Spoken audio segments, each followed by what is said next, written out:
They said the Lancaster Plantation was cursed long before a house stood on that soil, before fences divided land, before men divided men. In 1853, Clara Lancaster, the plantation owner's only daughter, vanished in the night, and with her, Nathaniel, her father's enslaved farmhand. 6 months later, someone returned. But it wasn't the two who left. The sheriff wrote only 7 words in the case log. What came back were not the same. The town sealed the records. The church burned the testimonies. And the Lancaster name was forbidden to be spoken aloud for generations. This documentary reveals what no one was meant to know. The Lancaster family was not just wealthy, they were untouchable. Their fortune came not from cotton, nor trade, but whispers spoke of something older, something promised. The plantation chapel was built long before Christianity reached the region. Its foundation stones were carved, not by tools, but sharpened bone. Symbols indistinguishable from letters. More like warnings. Clara grew up inside opulence, but never freedom. Her father, Thomas Lancaster, preached religion like a blade, never gently, always pointed. Nathaniel, born into bondage, rarely spoke. He wasn't allowed to. But Clara listened anyway. Behind the stables, inside the ruined chapel, where that strange humming noise echoed without a source. Their bond wasn't romance at first, it was rebellion. Clara hated the world she inherited. Nathaniel hated the world forced upon him. But the land, that cursed land, wanted something from both. When Clara confessed her plan to escape north to Boston, Nathaniel hesitated. Not because he feared the journey, but because the land itself did not like when its possessions were taken. Animals died when runaway attempts were made. Crops rotted overnight. The same growling hum shook the ground itself. Yet Clara whispered one sentence that broke generations of silence. "You are not property." And so at midnight, through cane fields and crawling fog, they ran.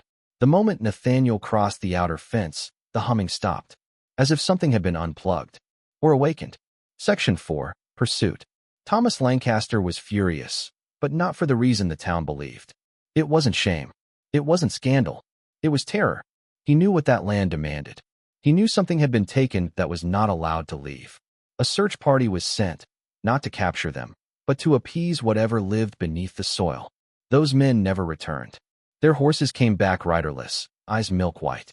The local pastor resigned. His resignation letter said only, "We were never the masters."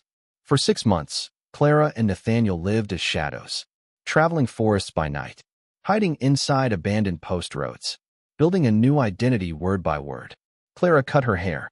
Nathaniel learned to read and write from stolen newspapers. Somewhere between New York and Vermont, people began to whisper names. New names. Free names. Hope tasted real. Until the humming returned. It began while crossing a frozen lake. No wind. Yet snow rippled like something exhaled beneath it. Nathaniel heard it first. That low vibration he remembered from the chapel walls. Clara felt it next. In her spine. In her teeth. In her dreams. It didn't speak English. Or any human language. But meaning was unmistakable. Return what was taken. Nathaniel froze mid-step. Clara pulled him forward. The ice cracked. But not from weight. From something pushing upward. They found shelter in a hunter's cabin. Wooden walls scratched. Claw marks taller than any man. Inside, ropes, hooks, and a journal soaked with fear. The final entry was still wet. It came from the earth, not the woods. It wears the voices of the missing. That night, the humming formed words. Clara heard her father. Nathaniel heard his mother. Both dead, both calling. Nathaniel confessed something he never told. His mother once told him, "You are not born of their blood." Thomas Lancaster had a secret. A ritual. Each generation gave something to the land. Not livestock. Not harvests. Something living. Human. Nathaniel wasn't born into slavery. He was bred for sacrifice. Clara's runaway plan didn't save him. It denied the land its offering. 6 months to the day they escaped, the cabin door knocked. Once. Twice. 3 slow knocks that weren't made by hands. Clara opened the door. No one stood there. But footsteps in the snow walked in anyway. Indentations forming without feet. The unseen sat in the chair across from them. The floor groaned beneath weight that wasn't visible. Then a voice. "Come home." The next morning, tracks led north. Not south. The entity didn't want them back. It wanted something else. Blood owed. Clara saw shadows where light had no source. Nathaniel felt the ground breathe. They were not being hunted. They were being herded. After weeks of running from nothing and everything, they reached Stonegrave, a forgotten hamlet not on maps. Church without a cross. School without windows. Graves without names. Children stared without blinking. Adults smiled without teeth. And everyone hummed the same note. Clara collapsed. Nathaniel dragged her toward the empty church. But the doors opened before he touched them. Inside stood an elderly man holding a rusted branding iron shaped like the symbols in the Lancaster chapel. He knew their names. He knew their ages. He knew every dream they ever had. You ran from the land, the man said. But the land does not run from you. Nathaniel grabbed a broken pew to defend them. The man didn't flinch. You were promised long before your birth. The man revealed the truth. Before plantations, before settlers. The ground was used by an ancient order, not to bury the dead, but to feed something that lived below. The Lancasters weren't landowners. They were caretakers. A generational pact.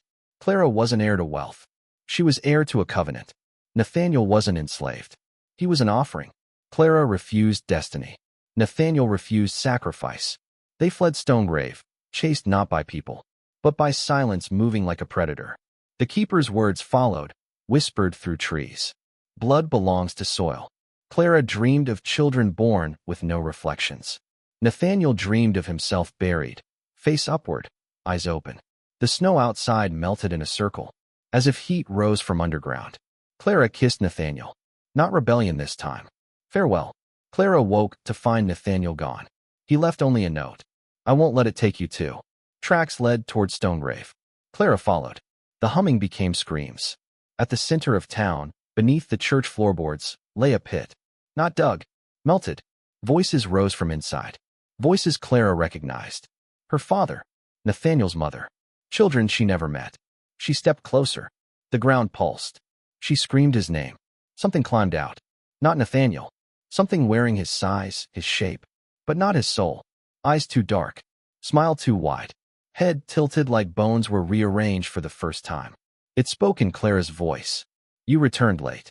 The sheriff found only one survivor near the abandoned town. Clara Lancaster. But not Clara. She repeated the same 7 words until death. What came back were not the same. The town was erased from maps. The soil salted. The church destroyed. But humming still rises through the cracks after rainfall. Every Lancaster photograph was burned. Every journal vanished. But this is the only record remaining. Some families inherit money. Some inherit land. Some inherit secrets carved in bone beneath the foundation of America. Before you judge the past, ask yourself something. If the land demanded sacrifice, if the ground itself required obedience, would you run? Or would you kneel?